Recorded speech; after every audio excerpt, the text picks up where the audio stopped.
On today's show, the Wild on the Water fishing tournament lives up to the name. Hockey players and fans get a real dose of Minnesota adventure as weather plays with our fishing tournament. Meet Bill the Bug Photographer, a guy with a knack for taking some pretty special photos. Ooh, listen to that. Plus, a new recipe you should try the next time you catch a couple of walleyes.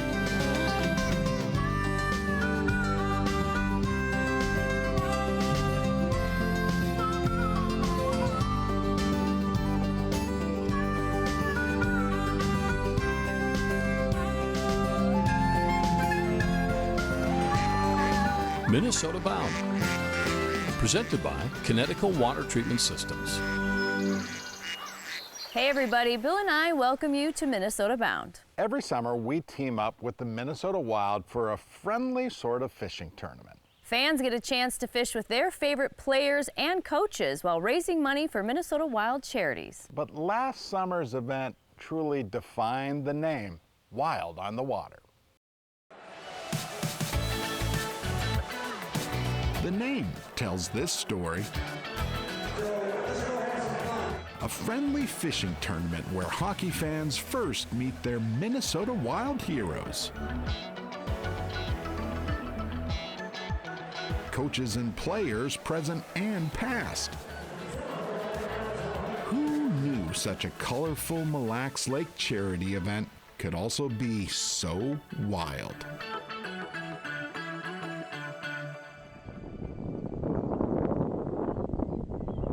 Something gets the morning birds all riled up. Fishing guides pair with a Wild player or coach and a fan. My mic on, can you hear it? Okay. Minnesotan Ryan Carter played more than 500 games in the NHL. Hey dude, how's it going? Nico Lenzi hopes to play that many someday. For now, this young fan gets to fish alongside Ryan. Oh, and also Ryan. You're allowed to sink to the bottom? Should I spray the parents on the dock? Oh, for sure. That's Ryan Johnson, one of Minnesota's best amateur bass anglers. He's the guide. Be safe, let's have fun.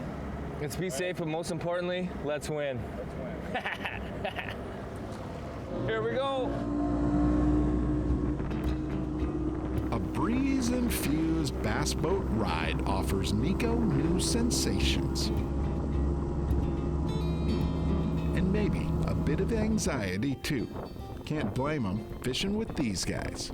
Yeah, this is way windier than I thought it would be. Gusts above 30 miles an hour make first cast difficult. Yeah, boy, it's howling right here. No big deal for Nico. Oh, Look at the net. it's big. Yes. Big one. Take your time, they're strong. Nice job. Bring it over here. Big walleye. Great job, buddy. Look at that. The first walleye that I caught was a 24-inch. Way to go, buddy. You got us on the board. What do you think? It was a big fish. It was a huge fish. We got Nico, and I felt like maybe we were gonna have to teach him some things about fishing, but it turned out to be the opposite. He had to teach us a few things. I think his second cast, he already had a walleye on, so he was great. Good guides put people on fish, Nico, we need you to hook another one. but even the best could never control the weather. Here, fishy, fishy, fishy. Yeah, looks nasty. Better fish quickly. How long is that? 8 minutes ago. We gotta head towards I-80, don't we? A severe storm races across Mille Lacs Lake. Oh, she's running! Good one. Wait, the wind's going the other way now. Yeah, it's time to go. It was bizarre. You could see the wall cloud coming. It looked dicey, so we had to bolt for cover.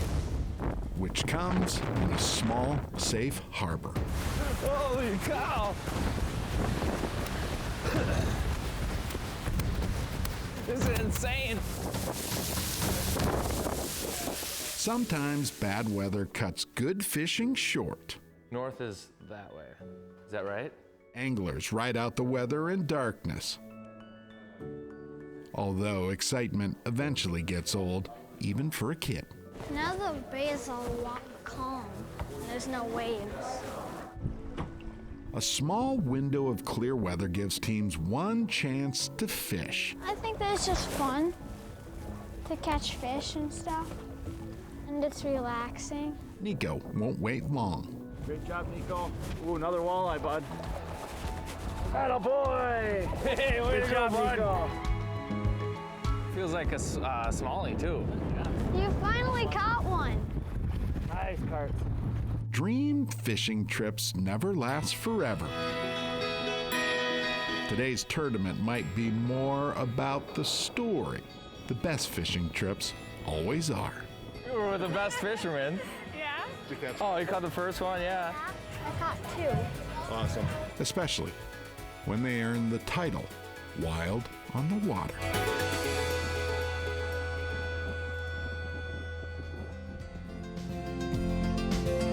Minnesota Bound is brought to you by Connecticut Water Treatment Systems, North Dakota Tourism,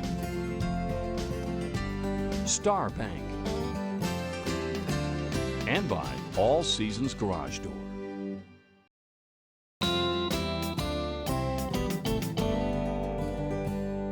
Some people like to photograph wildlife or even wildflowers, but Bill Johnson's work is just an itty bit different.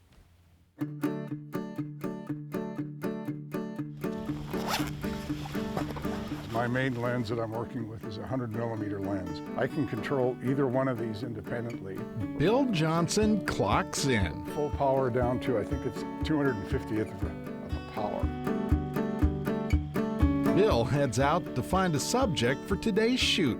I set my ASA down to 125. Now, Bill's work takes time. See, he's sort of looking for nature's version of a needle in a haystack.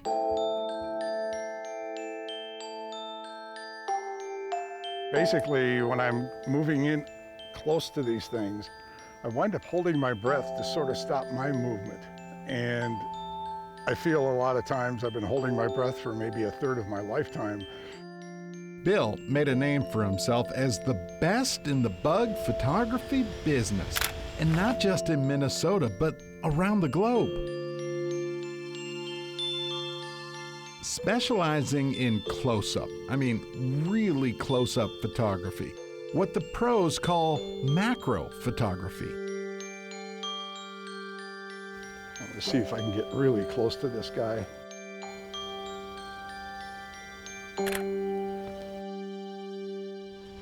There's that.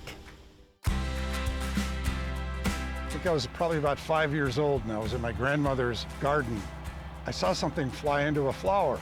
So I went over to the flower and stuck my finger in it and the flower bit me. At least that's what I thought. And this thing flew out and I think that started my little reptilian brain. I need to find out what that was that stung me and learn more about these things. Probably in the early 90s. At that point, I realized I had about 50-some thousand slides in my stock. And one day it hit me looking at a magazine, you know, all these pictures in these magazines, somebody had to take them. My first image that was published wound up in a major national magazine called Natural History. And it was a 1.5-page image, which just blew me away. It paid the mortgage that month, and I thought, this is fun. He hopes that his close-up and personal photos might help someone get over their fear of certain bugs. And those people just, they're not gonna get anywhere near them, but we keep on trying. Because some of these things, when you see them up close, I didn't know they came that way. I didn't know the colors were like that. And I'm trying to show the beauty of these things, as well as the diversity, and just hope the next generation becomes more interested in them and more aware of them. Suppose that's why his images have colored the pages of more than 800 magazines and books. Oh, and Bill writes too. But his favorite place is, as the saying goes, right in the middle of a hornet's nest. But no, he's never been stung. They are too busy doing what they're doing.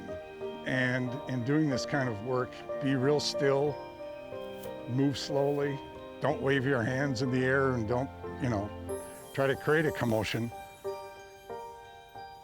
And stuff like this will happen where there's a monarch about to land on a flower up there, which it just did.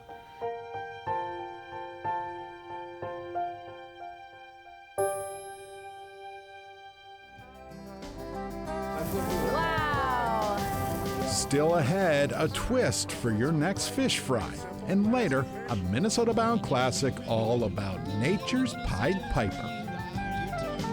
Closed captioning provided by Treasure Island Resort and Casino.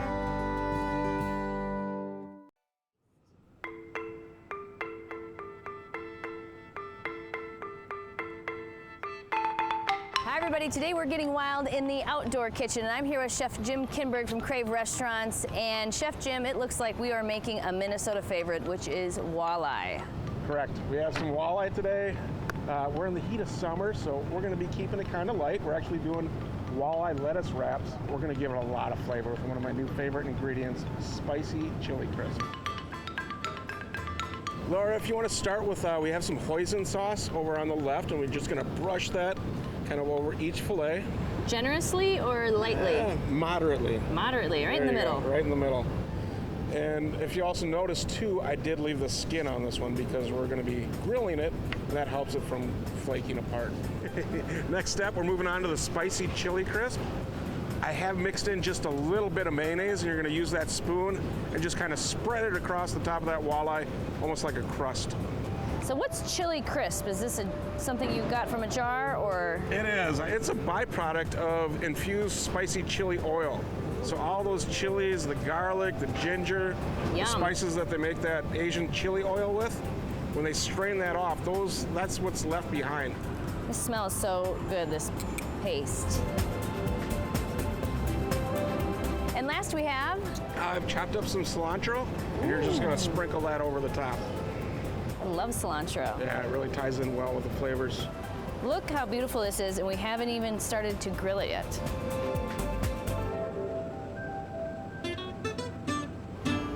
So we're ready for the grill. I see you have a skillet on the grill.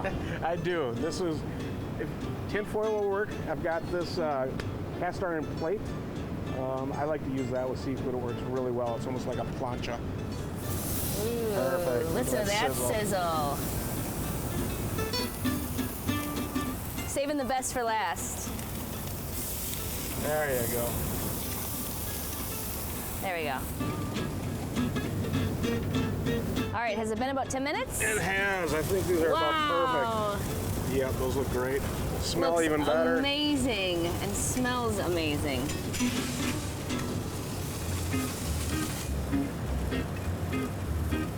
Let's assemble. You getting hungry? Me too. And we can assemble these any way you want. It really is on your preference, what you like. If you just like it simple, lettuce and fish, great. All right, and then for toppings, I've got some slaw and I've got some herbs in there. The herbs I've used, there's a little fresh basil and fresh mint. Got some green onions, got some crushed peanuts, a little squeeze of lime.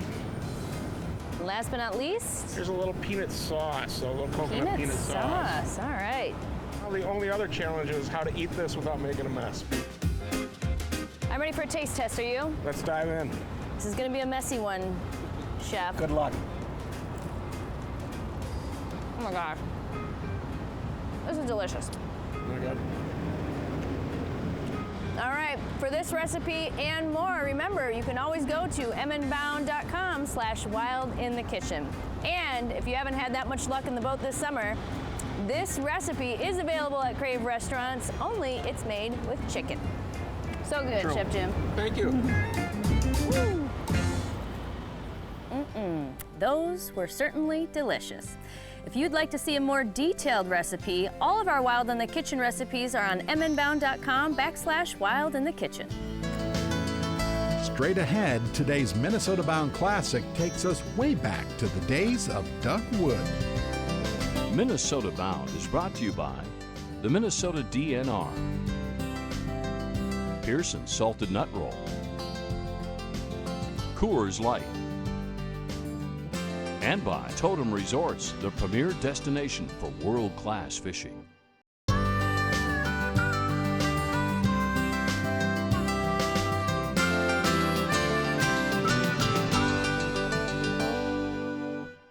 Today's Minnesota Bound Classic takes us back to 2001, where Ron Shera met nature's true Pied Piper.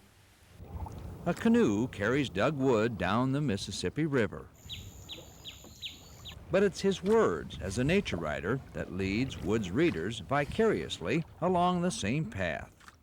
If we see beauty in one another and in the plants and animals and elements of the world, we will probably do a pretty good job of taking care of it, whether someone's beating us over the head and telling us to or not. But to care for nature and do it right, Wood understands we must know what we're doing. He learned some of his lessons from the forest. The bloodroot's one of the first blooming wildflowers in the spring. And it's called bloodroot because if you take one of these stems, you break the stem down near close to the ground, it releases a bunch of red sap, just the color of blood. You can even paint your face with it. Now, this is a wonderful sensation just to feel these wild ginger leaves, just like velvet, and the soft underside is even softer. They don't attract a lot of attention, but if you take the time to notice them, they're really beautiful. Now, that smells like the earth. That's a good smell. Wood says trees are teachers when you hang around them. Trees teach us about the importance of roots. They teach us about the importance of bending in the wind. They teach us about the importance of reaching for the sky, reaching for the stars. They teach us about the importance of giving. I think if a human being managed its affairs as well as a tree, as someone once said, the world would be in pretty good shape. In Wood's world, his projects come to life here in a century-old cabin perched along the Mississippi. A new voice spoke. It rumbled loudly like thunder, and it whispered softly like butterfly sneezes. The voice seemed to come from, it seemed to come from Old Turtle. The Old Turtle. The book is one of his most popular works. It's a short, simple story, but it's been called an environmental fable for our time. And it's about looking at the earth and looking at one another in a spiritual way, and the idea that in seeing goodness and beauty in the living beings of the world, the human beings and the plant beings and the animal beings, we see goodness and beauty in ourselves, and we will treat the earth in a manner that is sustainable and a way that will leave a planet perhaps just a tiny bit better than it was when we came to it.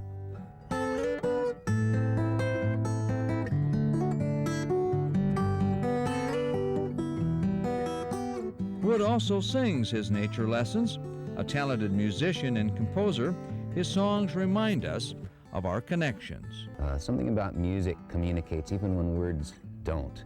And I think that's probably the most powerful thing about music. It's just it's a great communicator. And we've got to take good care of our little blue ball, because you know it's Wood's words and songs are for young people, he says. It's his way of showing them the joy of living in harmony with things natural. 'Cause we're living on a little green speck, on a little blue ball, in a big black sky, all alone, pretty good. You could say Doug Wood is like Mother Nature's Pied Piper. Oh, he's got his causes, yes. But there's more to this singer-writer. Frankly, I think he just likes being outdoors. And I think that most of the important things in the outdoors and the way that human beings relate to the outdoors are of that nature. Difficult to describe, difficult to put into words or into numbers, but still very important. Be sure to check out our Minnesota Bound Facebook page, where you can see more of our favorite outdoor stories. Well, that about does it for us. We hope to see you back here next week. In the meantime, don't forget to introduce a kid to the great outdoors. Transportation provided by Premier Transportation. Call 1-800-899-7433.